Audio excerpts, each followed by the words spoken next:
Announce the results. Ayes 121, noes 2. The bill is passed. Assembly 9755, Rules Report 34. Ms. Jaffe, an act to amend the labor law. An explanation is requested. Ms. Jaffe. Certainly, Mr. Speaker. In 2012, we sponsored legislation that was enacted by the state, providing a policy that offered workforce guidance and information to both women and men, counseling, skills development and training, information about job opportunities. And what this legislation will do is actually expand that. It builds on that foundation, requiring that first, that amending the labor law to require this Department of Labor to report to the legislature on the success of its workforce guidance and information for women initiative, as noted in the legislation 2012. It also, this bill adds a new section 12 to the civil service law that requires the department to provide information to both men and women regarding high-paying jobs and careers, including jobs traditionally dominated by men. And the president of the Civil Service Department, would also be required to submit a report to the legislature on the success of this initiative. Mr. McKevitt. Please. Will you yield? Sponsor yields. Certainly, Mr. Speaker. Yes, just echoing on what you said in your explanation. Again, from a substantive standpoint, this bill really does not change what's already been state law for several years, correct? Yes, it amends it. Basically, yes, it requires a report of what is taking place in response to what was recommended, and that report will come to the legislature. It also expands the initiative by requiring the Civil Service Department to provide this information. Right, and what I think important what the bill does as well is there's a section of it which is called Recruitment of Women in the State Civil Service Initiative. But what the bill actually does is give information to both women and men about which jobs in the civil service are higher paying than others to encourage all employees to find a higher paying job, correct? Yes, correct. Thank you. Read the last section. This act shall take effect immediately. Clerk will record the vote.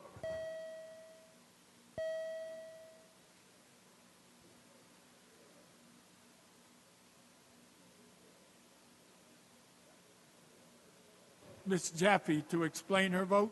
Thank you, Mr. Speaker. Pay equity has been a major issue and for a very long time. And we are still in a place where women are not provided with the jobs or the pay that they absolutely should have. And this is an impact this is a situation that impacts families throughout our state. So as we move forward and take a look at what we discussed and moved and enacted in 2012, we need to continue to be assured that women are provided with the information that is absolutely essential so that they are aware of what jobs are available. Well, too often they walk into the one-stop career centers and they're provided with a list of jobs that are secretarial jobs or typically jobs that women have had at a pay scale much lower than they might have at a job that are provided to men.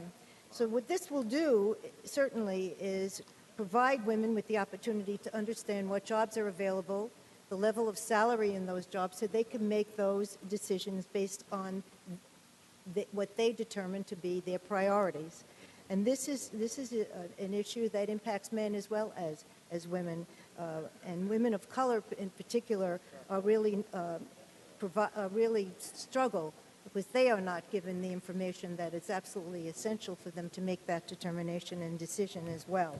So the other piece about this, which is so important, is for there to be a review and a study of the impact of this information that is provided so that the Civil Service Office as well as the Department of Labor can make a determination as to what is the impact of the information that is being provided and whether or not women are being offered these jobs appropriately, as well as men in our society. Thank you. Ms. Jaffe in the affirmative. Ms. Seawright. Thank you, Mr. Speaker. To explain my vote, I commend the sponsor and all the sponsors today of the pay equality bills. We simply must redouble our efforts through legislation, education, and sunlight to break the cycle of inequality and inequitable treatment so that women may obtain in the workplace not just what they earn, but what they deserve. I cast my vote in the affirmative. Thank you. Ms. Seawright in the affirmative. Mr. Barron. Thank you, Mr. Speaker. I think this is a great day for women. It's a great day for all of us who know that we say women hold up more than half the world, so they should at least get equal pay. Equal pay for equal work, to me, is common sense. It's fair. I think of the tennis, the sport of tennis, how they compared the Knicks and the Liberty. How about the Williams sisters in tennis? Venus Williams fought real hard to see to it at Wimbledon now, because of her struggle, the players at Wimbledon, now the men and the women get paid the same thing at Wimbledon. And by the way, I think the Williams sisters are better than many of the men. They should get paid more money, and they bring in more attention to the field of tennis than the men do. So I think after this, we should have bills that show where women should get paid more than men doing the same thing, and let them see how it feels. But in all due seriousness, this is a great day for women. And I think that this is something that's long overdue. We have to continue to monitor it. And I don't think we should get into the technicalities of it, but get into the spirit and the righteousness of it. It is time for women to get paid equally when they do equal work. And I wholeheartedly support this, and with much excitement and honor, I vote in the affirmative. Mr. Barron in the affirmative. Mrs. Barron, thanks you.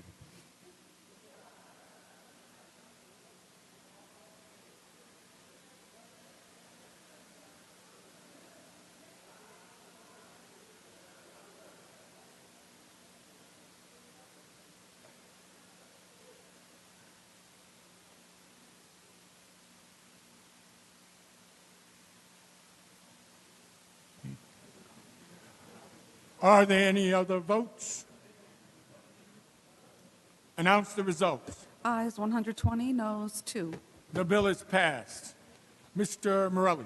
Yes, it should be noted Mrs. Barron gets paid a lot more money than Mr. Barron.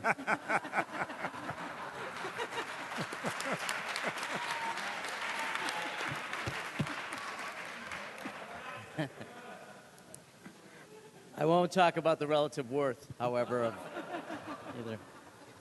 We do have, Mr. Speaker, one more piece of business. We have a motion to discharge by the minority. And if we could go to that now, sir. Mr. Giglio to present his motion. Thank you, Mr. Speaker. I move to discharge from the Committee on Correction from further consideration of Assembly Bill A5286, sponsored by myself, for the purpose of bringing the same before the House for its immediate consideration and request permission to explain it. We've examined your motion. Motion is in order. On the motion, Mr. Giglio. Thank you, sir. This bill, it has concern with, requires a study on how to enhance the safety and maximize the efficiencies throughout the state correctional system.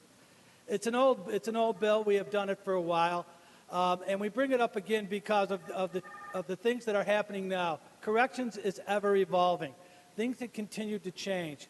Since 2009, we've closed almost 15 prisons and some halfway houses. That has changed things. We've also, in this body, had a lot of diversion programs, which have kept a lot of people out of the facilities. But the result of that means that there are more heinous criminals in there than there were before, and more violent criminals.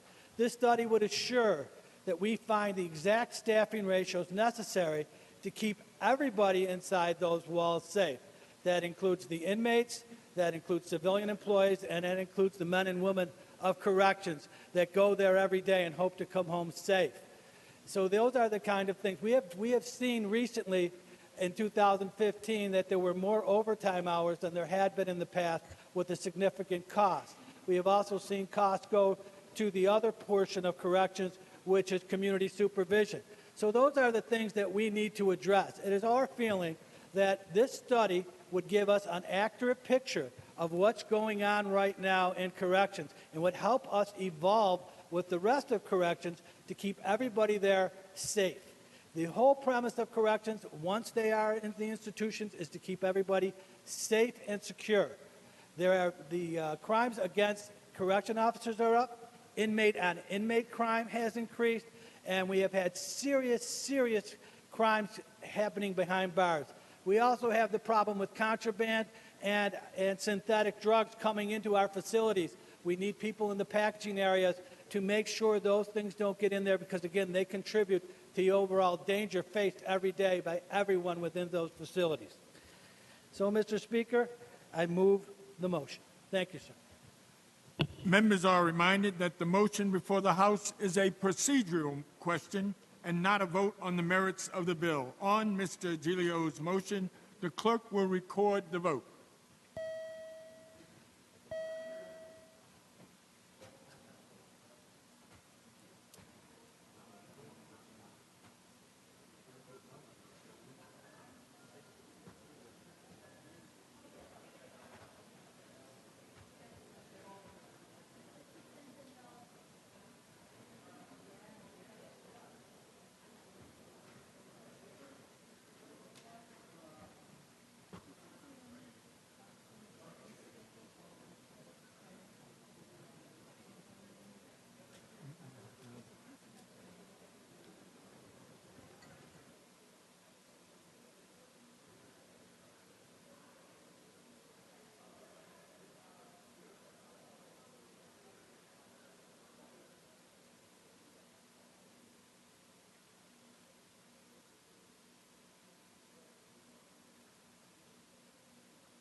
Announce the results. Ayes 45, noes 81. The motion is lost.